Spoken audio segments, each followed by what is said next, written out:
আল্লাহ পাক চান যে আমরা যেন জান্নাতে যাই। যদি আমরা জান্নাতে যেতে না পারি পরকালে, একটা কারণে যেতে পারবো না, অনলি একটা কারণ, সেটা হলো আমাদের নিজের দোষে। একটা কারণ, যারা জাহান্নামে যাবে মানুষ এবং জিনদের মধ্যে, নিঃসন্দেহে মহাবিশ্বে তারা ছাড়া জাহান্নামে যাওয়ার উপযুক্ত কেউ ছিল না।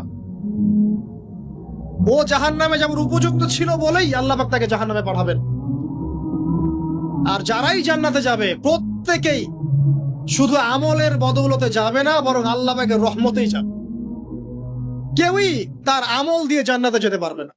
আল্লাহ পাকের রহমত যাদের উপরে বর্ষিত হবে তারাই জান্নাতে যাবে ইনশাআল্লাহ। কে আমল দিয়ে যেতে পারবে? যত আমলই করি বলা যাবে না এই আমলের বদৌলতে জান্নাতে যেতে পারবো।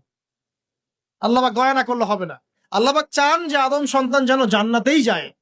এই কারণেই সৃষ্টি করা, এই কারণেই আপনার ওহীভিত্তিক গ্রন্থগুলো পাঠানো, এই কারণে নবী রাসূল পাঠানো, আলেম ওলামা সৃষ্টি করা, মানুষকে সতর্ক করা, হায়াত দেয়া, বারংবার জীবনে চলতে ফিরতে আপনাকে অ্যালার্ম করা হয় আল্লাহর পথে ফিরে আসেন, আল্লাহর পথে ফিরে আসেন।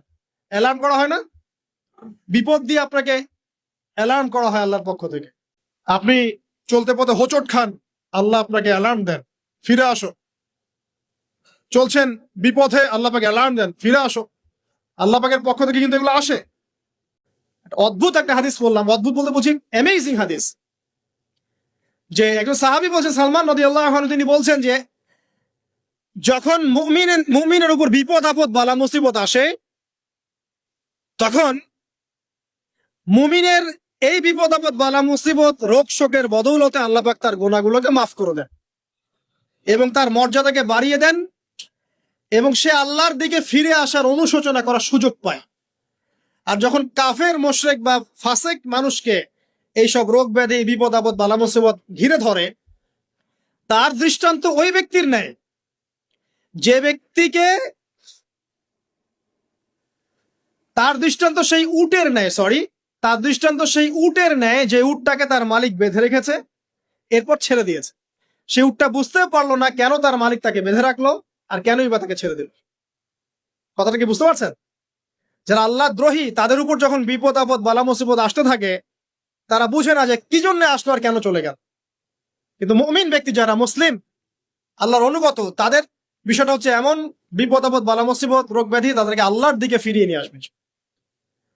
দেখুন, এই যে পৃথিবীতে নামিয়ে দেয়া, এরপর আল্লাহর পক্ষ থেকে ঐশী গ্রন্থগুলো পাঠানো, নবী রাসূল পাঠানো, আলেম ওলামা পাঠানো, আপনাকে হায়াত দেয়া, আপনাকে রিজিক দেয়া, এই শ্বাস নেয়ার ক্ষমতা দেয়া, আপনাকে জ্ঞান বুদ্ধি দেয়া, বিবেক দেয়া, 3 বেলার খাবার, পোশাক, স্ত্রী সন্তান, কি দেয়নি আল্লাহ রাব্বুল আলামিন? এই যে সমস্ত নিয়ামতগুলো দেয়া, এগুলোর একটা উদ্দেশ্য, আপনি আমি যেন এটাকে উপলব্ধি করি যে এগুলো আল্লাহর পক্ষ থেকে আসছে এবং আল্লাহর দিকে আমরা অভিমুখী হই, এছাড়া কোনো উদ্দেশ্য নাই। সামনে যান, নূহ আলাইহিস সালাম, একদিন 2 দিনেই কি আল্লাহ পাক তার কওমকে ধ্বংস করে দিয়েছেন? 950টা বছর আল্লাহ রাব্বুল আলামিন সময় দিয়েছেন কওমকে, আল্লাহর দিকে ফিরে আসো, আল্লাহর দিকে ফিরে আসো। নবী দাওয়াত দিয়েছেন প্রায় 950 বছর। যখন তারা ফিরে আসে নাই, তারপরে আল্লাহ রাব্বুল আলামিন গজব দিয়ে ধ্বংস করেছে। কারণ আমি বলেছি একটা কথা, আল্লাহ পাক শুধু রহমানুর রহিমই নন, বরং তিনি কিন্তু কঠোর শাস্তিদাতা, শাদীদুল ইকাব বট। সামনে আরো যান, ইব্রাহিম আলাইহিস সালাম, একা একটা মানুষ নমরুদের সাথে ফাইট করছেন, আগুনে ফেলেই দিল, সে আগুনকে আল্লাহ পাক ঠান্ডা করে ফেললেন। এটা কি আল্লাহ পাকের দয়া নয়? তার সন্তান ইসমাইলের কুরবানিটা দেখেন, আল্লাহ পাক বলেছেন কুরবানি করো, তিনি ডানে বামে প্রশ্ন করেন নাই। আমরা হলে প্রশ্ন করতাম, কেন করব? শিশু সন্তান, নিষ্পাপ, এটার কোনো যুক্তি আছে কিনা, লজিক আছে কিনা? তিনি কোনো লজিক দেখতে যাননি, আল্লাহ পাক বলেছেন করেছে। আল্লাহ রাব্বুল আলামিন তার এই ঘটনাটাকে তো সম্মানিত করলেনই, কিয়ামত পর্যন্ত কিন্তু এই ঘটনা মানুষ স্মরণ করবে। দয়া দেখেন, তার সন্তানের খাবার নাই, পানিও নাই, অলৌকিক ভাবে আল্লাহ রাব্বুল আলামিন জামজাম কূপ সৃষ্টি করলেন, কিয়ামত পর্যন্ত থাকবে ইনশাআল্লাহ। দয়া নাই?